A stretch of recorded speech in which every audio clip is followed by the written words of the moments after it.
नमस्कार, पुरंदर न्यूज चॅनलतर्फे आपलं सर्वांचं स्वागत आहे। वर्धा जिल्ह्याचे सुपुत्र आणि महाराष्ट्र सरकारमध्ये शालेय शिक्षण आणि गृहराज्यमंत्री म्हणून ज्यांचं कार्य एका वेगळ्याच उंचीवरती नेऊन ठेवलं, ज्यांच्या माध्यमातून नेऊन ठेवण्यात आलं, ते आपल्या सर्वांचे मार्गदर्शक आणि राज्याचे शालेय शिक्षण राज्यमंत्री नामदार पंकजी भोयर साहेब, आपणास विनंती आहे, आजच्या पुरस्कार वितरण सोहळ्याप्रसंगी उपस्थित पाचही जिल्ह्यातील मुख्याध्यापक, शिक्षक आणि संस्थापक बंधू भगिनींना आपण आपल्या मार्गदर्शनातून या ठिकाणी उद्बोधन करावं। सर्वांनी टाळ्यांच्या गजरात या ठिकाणी पंकजी भोयर साहेबांचं स्वागत करायचं।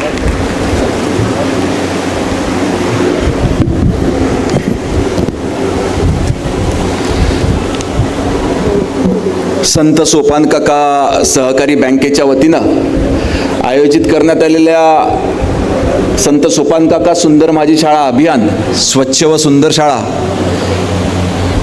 या पारितोषिक वितरणाच्या समारंभाच्या निमित्तानं ह्या ठिकाणी मंचावर उपस्थित असलेले भारतीय जनता पार्टीचे प्रदेशाचे अध्यक्ष, आमचे नेते आदरणीय रवींद्र चव्हाण साहेब, मंचावर उपस्थित असलेले सन्मान्य राजेश पांडे साहेब,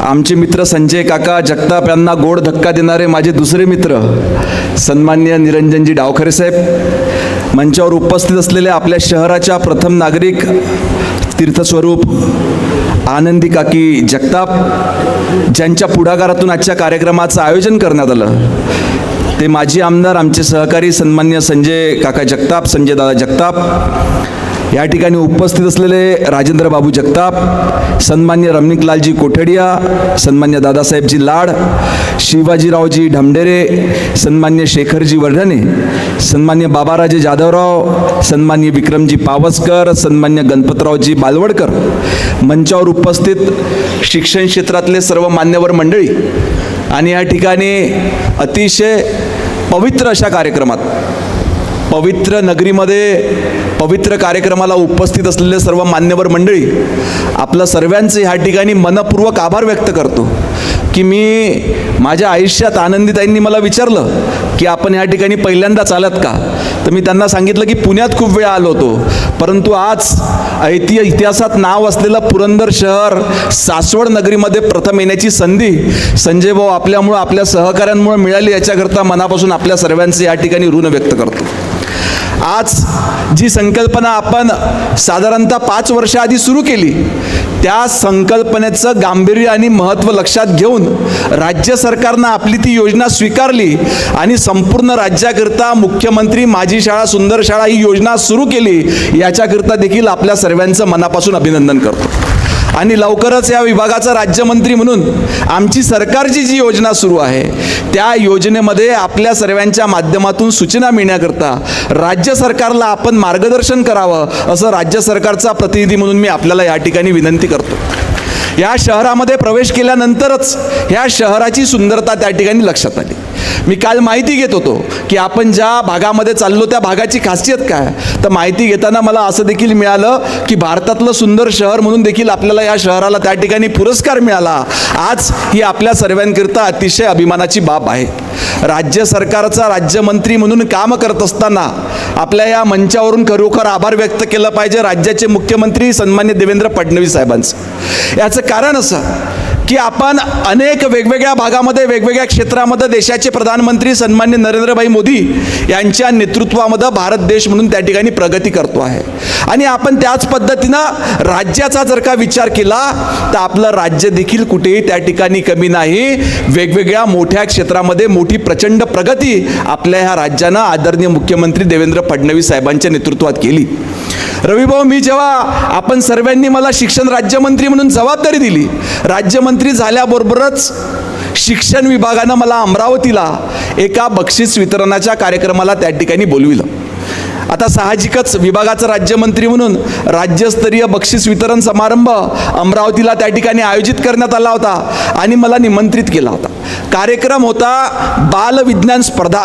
राज्यस्तरीय जी बालविज्ञान स्पर्धा आपली दरवर्षी होते त्या बक्षीस वितरणाच्या समारंभाकरिता मला त्या ठिकाणी निमंत्रित करण्यात आलं आणि संपूर्ण राज्यातले आपले बालवैज्ञानिक जे आपले वेगवेगळे प्रयोग घेऊन त्या ठिकाणी सहभागी झाले होते त्यांना बक्षीस वितरण त्या ठिकाणी सुरू होतं.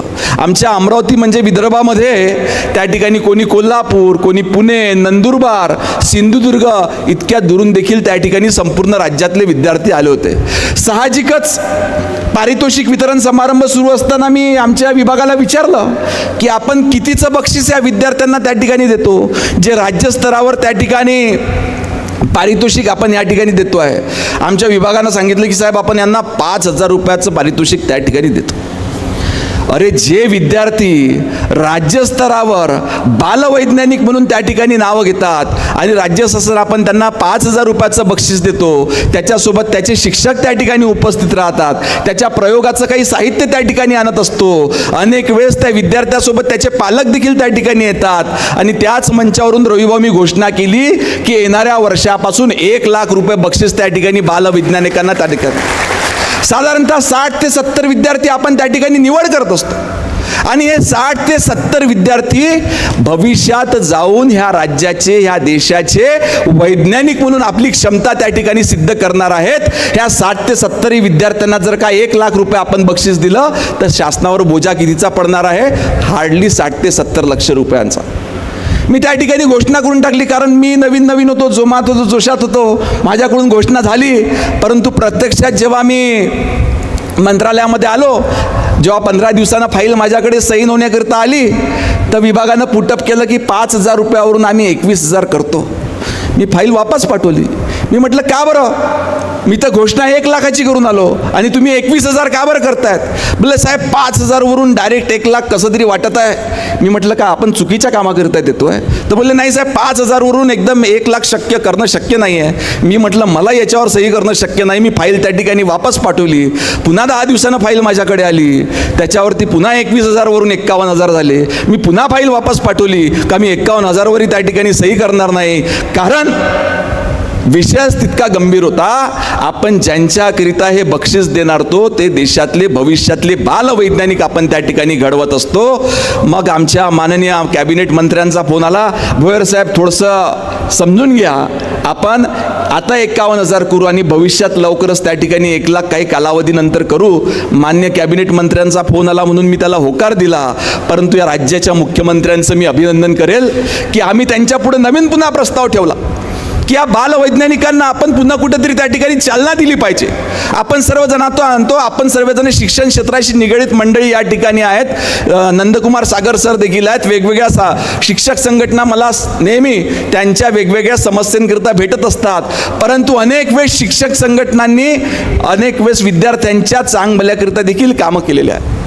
काही शिक्षकांनी मला सुचविलं होतं की भाऊ आपण हा जो विषय बक्षीस वाढीसोबतच करतोय त्याच पद्धतीनं ही स्पर्धा जी तालुका स्तरावर होते, ही जी स्पर्धा जिल्हा स्तरावर होती आणि ही जिल्हा स्पर्धा नंतर राज्यस्तरावर होते, तालुका स्तरावर सहभागी होणाऱ्या विद्यार्थ्यांकरिता संजय भाऊ आपण त्या ठिकाणी पहिल्या 21 विद्यार्थ्यांना विभागीय विज्ञान केंद्रात भेट देण्याचं नियोजन त्या ठिकाणी केलं.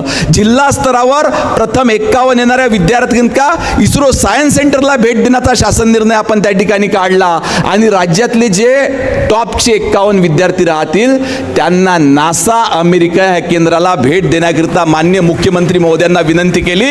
आणि माननीय मुख्यमंत्री महोदयांचं अभिनंदन आणि आभार याच्याकरिता व्यक्त केलं पाहिजे की जेव्हा अर्थसंकल्पात त्यांनी भाषण दिलं त्यांनी स्वतः अर्थसंकल्पामध्ये याचा उल्लेख केला आणि आज त्या ठिकाणी या राज्यातल्या प्रत्येक तालुक्यातले 21 विद्यार्थी बालवैज्ञानिक हे त्या ठिकाणच्या विभागीय विज्ञान केंद्राला भेट देणार आहेत. प्रत्येक जिल्ह्यातले 51 विद्यार्थी हे इस्रो सायन्स सेंटरला त्या ठिकाणी भेट देणार आहेत आणि येणाऱ्या वर्षी पहिल्यांदाच राज्यातले 51 विद्यार्थी नासा अमेरिकेला ह्या विज्ञान केंद्राला त्या ठिकाणी भेट देणार आहेत. अशा पद्धतीचे अनेक ऐतिहासिक निर्णय घेण्याकरिता मदत करणारा मुख्यमंत्री या राज्याला त्या ठिकाणी मिळालेला आहे. मुख्यमंत्री डिजिटल शिक्षा अभियान त्या ठिकाणी असो किंवा मुख्यमंत्री माझी शाळा सुंदर शाळा ज्याची संकल्पना आपण त्या ठिकाणी मांडल्या, अशा पद्धतीचे अनेक महत्त्वाचे उपक्रम या ठिकाणी राज्य सरकारच्या वतीनं संपूर्ण राज्यामध्ये राबविण्यात येते. आज ज्या कार्यक्रमाच्या निमित्तानं मला ह्या ठिकाणी बोलवलं आदरणीय चंदूकाका जगताप ज्यांची जयंती देखील आज या ठिकाणी आहेत.